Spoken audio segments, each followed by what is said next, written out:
ചേർപ്പ് ഗ്രാമപഞ്ചായത്ത് 22ാം ward ADS Perumpilissery west Kudumbashree സംഗമവും 23ാം വാർഷികവും നടന്നു.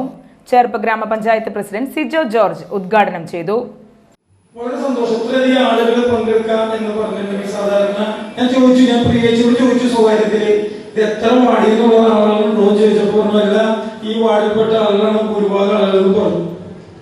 നമ്മുടെ സ്ത്രീശക്തി ഇത്ര അധികം നമ്മുടെ പഞ്ചായത്തിലെ ഒരു വാർഡിലുണ്ടെങ്കിൽ നമുക്ക് 2000 പേരുടെ ഒരു പരിപാടി നമുക്ക് അടുത്ത വർഷം പഞ്ചായത്ത് തലത്തിൽ നടത്തും.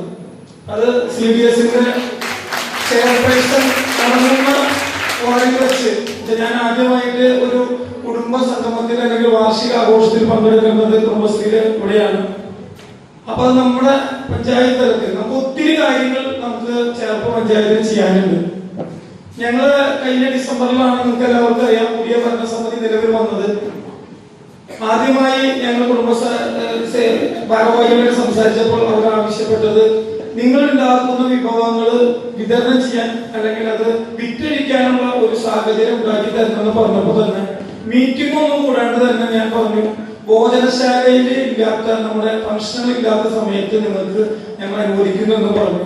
വളരെ സന്തോഷം. നിങ്ങൾ പല വിഭവങ്ങളും അവിടെ കൊണ്ടുവന്ന് വിൽക്കുന്നുണ്ട്. അതിനുള്ള സാഹചര്യം ഉണ്ട്. നമുക്ക് മഴ ഇല്ലാണ്ട് നമുക്ക് ഭോജനശാല ഉപയോഗിക്കാം. മുൻകൂട്ടി പരിപാടികൾ ഉണ്ടെങ്കിൽ നമുക്ക് ആ സമയത്ത് നമുക്ക് തരാൻ പറ്റില്ല. ഇപ്പോഴും നന്നായി പോകുന്നു. ഇപ്പൊ ഇവിടെ വായിച്ച ഞാൻ ഒരു റിപ്പോർട്ട് ഞാൻ നോക്കാൻ ആ പേജ് 10 പേജുള്ള റിപ്പോർട്ടാണ് നമ്മുടെ പ്രിയങ്കരയെ നമ്മുടെ ദിഗ്ഗജ് ഇവിടെ അവതരിപ്പിച്ചത്. ADS അംഗവും CDS ചെയർപേഴ്സണുമായ രാഖി സുരേഷ് അധ്യക്ഷയായി. വൈസ് പ്രസിഡന്റ് വിദ്യ രമേശ് സമ്മാനദാനം നിർവഹിച്ചു. കഴിഞ്ഞ അധ്യയന വർഷം SSLC +2 വിജയികളായവർ സമ്മാനങ്ങൾ ഏറ്റുവാങ്ങി. വാർഡ് മെമ്പർ പ്രിയലത പ്രസാദ് മുഖ്യപ്രഭാഷണം നടത്തി.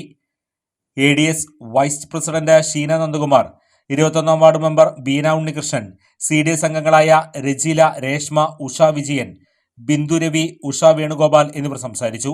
ADS അംഗങ്ങൾ, യൂണിറ്റ് അംഗങ്ങൾ, ബാലസഭാ കുട്ടികൾ, വയോജന അംഗങ്ങൾ എന്നിവർ പങ്കെടുത്തു. തുടർന്ന് വീരനാട്യം ഉൾപ്പെടെ വിവിധ കലാപരിപാടികൾ അരങ്ങേറി.